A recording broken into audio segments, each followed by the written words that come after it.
Bu bir eg'iz gapni to'xtamga qatmaganligimiz tufayli necha 10 ming yen, hatto 40-50 ming yen ziyon tortyapmiz. Tuvandagi filmga cho'qim diqqat qiling. Yurak bagandagi meni qo'shib olishni unutmang. Biz bunda ziyonni tortavermayli.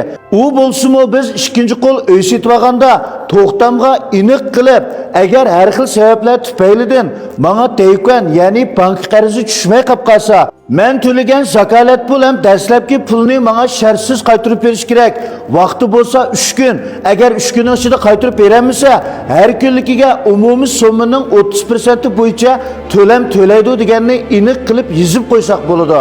Agar yangi uy setib olmoqchi bo'lsa, uylarni ko'rib, to'xtam tuzishning oldida cho'qim bankiga o'zimiz berib, o'zimizning inovat doklati, kirim chiqim ahvolini aniq surishtirib bo'lgandan keyin andan keyin to'xtam tuzishimiz kerak. Bo'lmasa, to'lagan zakalat bilan dastlabki pullarni qaytarib olish tez to'xtaydi. Shanbaga yana bo'lsa, keyinchida so'z qoldiring. Men do'stingiz Ablis, meni qo'shib olishni unutmang. Urumchidan uy setib olmoqchi bo'lsangiz, o'zim ishongan, xotirjam bo'lgan, nopus o'tkazil bo'ladigan uylarni sizga tavsiya qilaman.